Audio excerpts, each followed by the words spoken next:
अमेरिकी चुनाव में बाजी मारने के बाद नवनिर्वाचित राष्ट्रपति डोनाल्ड ट्रंप 20 जनवरी 2025 को होने वाले शपथ ग्रहण की तैयारियों में जुट गए हैं। इसके लिए वो अपनी सरकार का स्वरूप तय कर रहे हैं और अलग अलग विभागों के अहम पदों पर नियुक्तियां कर रहे हैं। इसके तहत उन्होंने भारतवंशी विवेक रामास्वामी को टेस्ला के सीईओ इलॉन मस्क के साथ डिपार्टमेंट ऑफ गवर्नमेंट एफिशिएंसी यानी डॉज का दायित्व सौंपा है।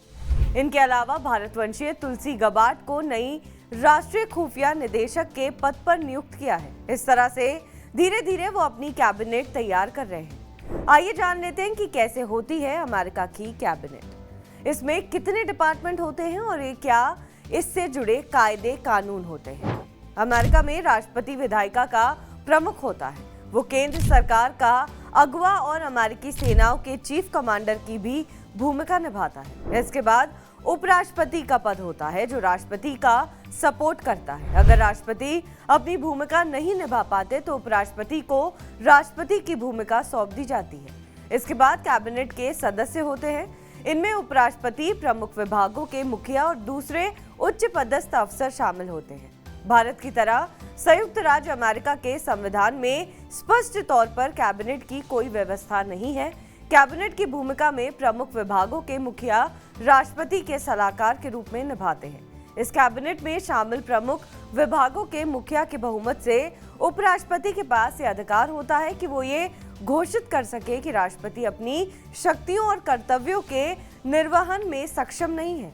इन सभी विभागों के प्रमुखों और दूसरी अन्य केंद्रीय एजेंसियों के प्रमुखों के नाम राष्ट्रपति तय करते हैं। इसके बाद इनको सीनेट के सामने मंजूरी के लिए रखा जाता है। अगर सीनेट साधारण बहुमत से नामों को मंजूरी दे देती है तो संबंधित लोग नियुक्त कर लिए जाते हैं।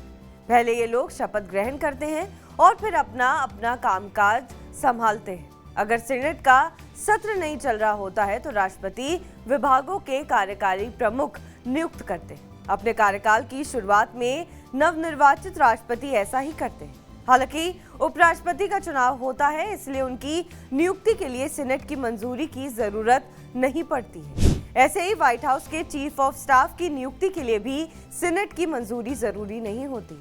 सवाल उठता है कि क्या कैबिनेट में गैर अमेरिकियों को जगह मिलती है? इसका जवाब है न। कैबिनेट का हिस्सा बनने के लिए उस शख्स को अमेरिका का नागरिक होना अनिवार्य है। अमेरिकी कैबिनेट के पास सामूहिक रूप से कोई शक्ति नहीं होती है।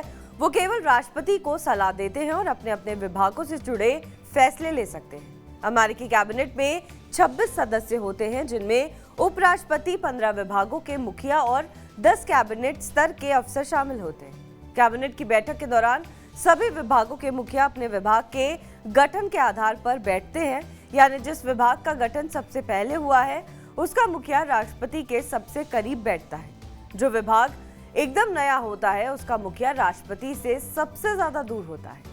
कैबिनेट के ये सभी सदस्य राष्ट्रपति की इच्छा पर ही काम करते हैं। उपराष्ट्रपति को छोड़कर राष्ट्रपति इन्हें किसी भी समय सीनेट की मंजूरी के बिना पद से हटा सकता है। आमतौर पर राष्ट्रपति विभागों के प्रमुखों यानी कैबिनेट के सदस्यों को अपने अपने विभागों के बारे में फैसले लेने का अधिकार देते हैं और कई बार कानूनी रूप से कैबिनेट के सदस्य राष्ट्रपति की अनिच्छा के बावजूद अपने विभाग से जुड़े फैसले ले सकते हैं। हालांकि आमतौर पर ऐसा नहीं होता, क्योंकि राष्ट्रपति के पास उनको हटाने का अधिकार होता है और ये डर हमेशा बना रहता है। अमेरिका में दूसरे सभी अफसरों के समान ही कैबिनेट के सदस्यों के खिलाफ भी घूसखोरी, गलत व्यवहार या दूसरे बड़े अपराध पर हाउस ऑफ रिप्रेजेंटेटिव्स में महाभियोग लाया जा सकता है और सीनेट में ट्रायल चल सकता है। ये जानना सबसे दिलचस्प है कि अमेरिका के राष्ट्रपति की अगुवाई में कैबिनेट की बैठक व्हाइट हाउस में होती है, पर वो औपचारिक तौर पर कैबिनेट के सदस्य नहीं होते। डोनाल्ड ट्रंप ने अपने कैबिनेट के लिए कई नामों की घोषणा कर दी है। चलिए अब आपको राष्ट्रपति डोनाल्ड ट्रंप के घोषित कैबिनेट सदस्य की लिस्ट बताते हैं। विवेक रामास्वामी इलॉन मस्क को मिला है Department of Government efficiency.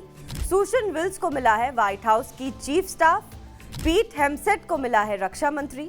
John Ratcliffe है CIA चीफ। क्रिस्टी नोएस है होमलैंड सुरक्षा मंत्री। स्टीवन सी विटकॉफ है पश्चिम एशिया के विशेष दूत। बिल मैकगिनले हैं व्हाइट हाउस अधिवक्ता। माइक हुकाबी हैं इजराइल के राजदूत। माइक वॉल्ट्स हैं राष्ट्रीय सुरक्षा सलाहकार। टॉम होमन है बॉर्डर सुरक्षा, एलिस स्टेफानिक संयुक्त राष्ट्र में राजदूत, Stephen Miller deputy chief of staff for policy, Lee Zeldin पर्यावरण संरक्षण एजेंसी। बहरहाल इस खबर पर आपका क्या कुछ कहना है हमें कमेंट करके जरूर बताएं। बाकी देश और विदेश की तमाम बड़ी खबरों के लिए आप देखते रहें TV9 डिजिटल।